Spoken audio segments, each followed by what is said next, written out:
minasyaitonirrajim. Bismillahirrahmanirrahim.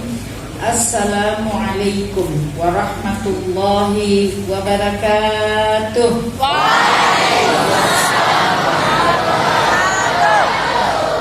Masya Allah, suaranya lantang, suaranya kompak, yang diucapkan jelas.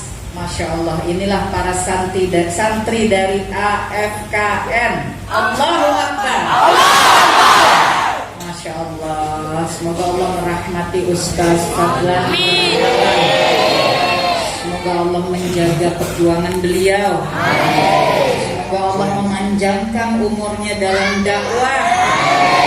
Semoga para santrinya meneruskan perjuangan beliau bahkan lebih luas lagi.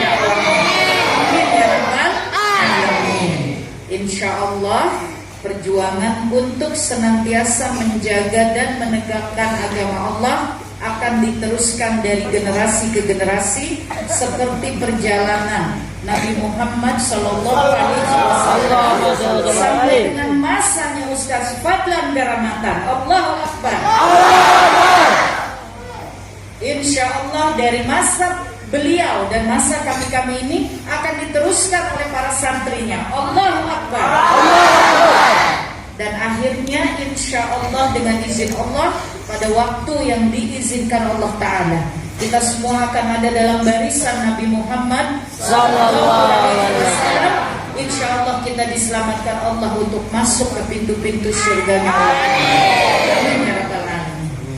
Alhamdulillahirabbil alamin. Wabihi nasta'in wa ala umuri dunya waddin. Wassalatu wassalamu ala asrafil anbiya'i wa mursalin wa ala alihi wa sahbihi ajma'in. Bismillahirrahmanirrahim. Rabbi shrah li sadri wa yassir li amri wahlul 'uqdatam min lisani yafqahu qawli. Amin ya rabbal alamin. Bismillahirrahmanirrahim. Segala puji hanya bagi Allah Ta'ala. Kita semua berada di sini karena izin Allah Ta'ala. Kita semua masih bisa duduk tegak, berdiri tegak, akalnya berpikir, tangannya menulis, mulutnya bicara, lidahnya, giginya mengunyah, matanya berkedip-kedip, ya. Darahnya mengalir, jantungnya memompa darah, paru-parunya mengembang, mengempis, menarik oksigen, melepaskan oksigen. Seluruhnya yang ada dalam tubuh ini, seluruhnya yang ada di luar tubuh ini, takdir-takdir yang berjalan, silih berganti, siang malam yang silih berganti, hujan dan terang yang silih berganti, seluruhnya apapun hanya terjadi atas izin Allah. Maka segala puji bagi Allah. Allah mendatangkan, mengaturkan, melakukan semuanya dari Allah adalah yang terbaik. Tidak ada keburukan dari Allah Ta'ala. Tapi bagaimana teh kalau kita diberi sakit? Sakit itu kebaikan. Mengapa? Karena dalam lemahnya kita, maka kesombongan kita runtuh. Betul? Perut sakit sedikit, badannya menggigil, tidak kuat bangun, kesombongan kita runtuh. Betul? Apakah Allah mencintai orang-orang yang sombong? Tidak. Apakah Allah mencintai orang-orang yang tawadu? Tidak. Iya. Maka sakit adalah kebaikan. Karena pada saat sakit itu tiba, maka tawaduk kita lebih tinggi. Betul? Betul. Ditambah lagi ketika sakit itu tiba, kemudian kita merasa bersyukur. Ya Allah, Engkau sedang ingatkan hamba, Engkau sedang menghancurkan kesombongan hamba. Hamba ridho ya Allah. Maka sakit itu langsung menjadi penggugur dosa. Masya Allah. Jika dosa-dosa digugurkan, maka kesempatan untuk bisa masuk surga lebih kecil atau lebih besar? Masya Allah. Maka semuanya dari Allah adalah kebaikan. Kebaikan. Bagaimana menghadapi semua kejadian demi kejadian yang Allah datangkan dalam hidup kita. Sakit itu tidak menyenangkan teh. Sehat berarti lebih menyenangkan. Betul? Maka kita harus melihat kembali kepada Al-Quran. Hidupnya hamba Allah tidak disandarkan kepada apapun kecuali Al-Quran dan Sunnah. Oh, sehat itu menyenangkan teh, sakit itu tidak menyenangkan teh. Berarti ada menyenangkan, ada tidak menyenangkan di sini, betul? Mari kita lihat kepada Al-Quran. Bagaimana Al-Quran menjelaskan kepada kita tentang kesenangan dan ketidaksenangan. Maka pada surah Al-Anbiya ayat ke-35 Allah Ta'ala menjelaskan, kullu nafsin za'iqatul kullu nafsin za'iqatul semua yang bernyawa pasti selama kalian berada di dunia, kata Allah, kalian akan diuji. Ujian kalian ada dua, kesenangan dan kesusahan. Artinya diberi sehat adalah uji, diberi sakit adalah uji. Yang kita mesti tahu cara menghadapi ujian, karena keduanya adalah ujian. Masya Allah. Jangan sampai ketika diberi sehat kita lalai, lupa diri, sombong.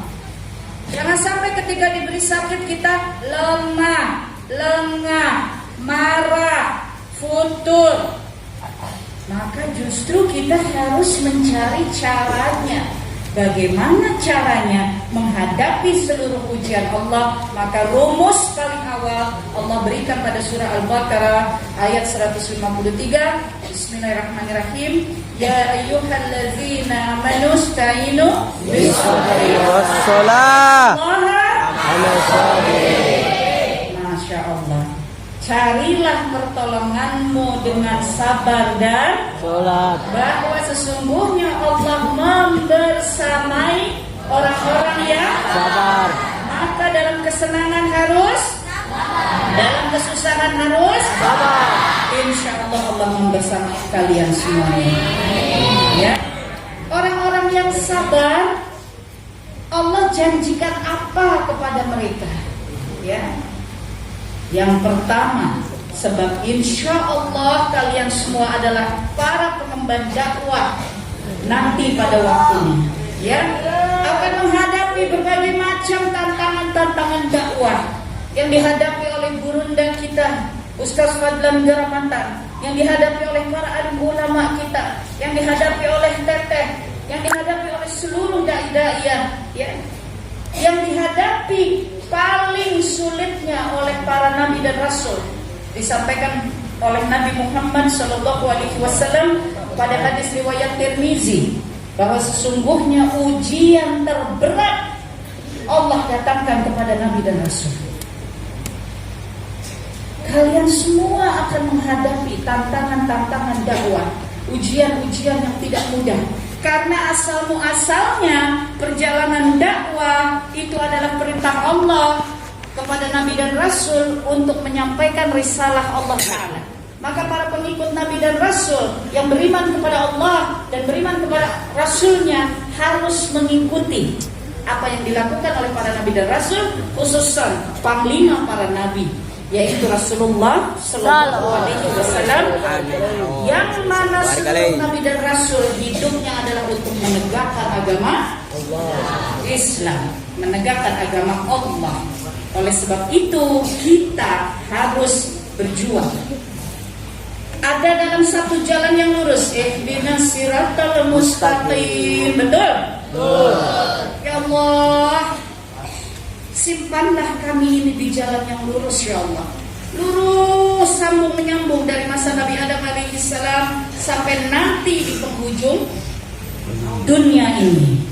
Ya, kita ingin dan kita berdoa, kita memohon, ya Allah, tetapkanlah kami di jalan yang lurus itu.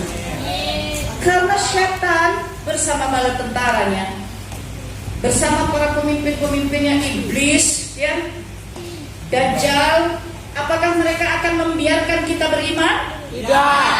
Apakah mereka akan membiarkan kita berdakwah? Tidak. Apakah mereka akan membiarkan kita menegakkan Al-Quran? Tidak. Maka kita harus sadar. Saat ini kita berkumpul di sini, mereka pun berkumpul di sini menggoda kita, membisik-bisikan kita. Ada yang dibisik-bisikan apa? Tidur. Ada yang dibisik-bisikan apa? Malas. Ada yang dibikin bingung, nggak fokus, ya. Ada yang dibikin merasa lemah. Ada yang dibikin macam-macam. Ya.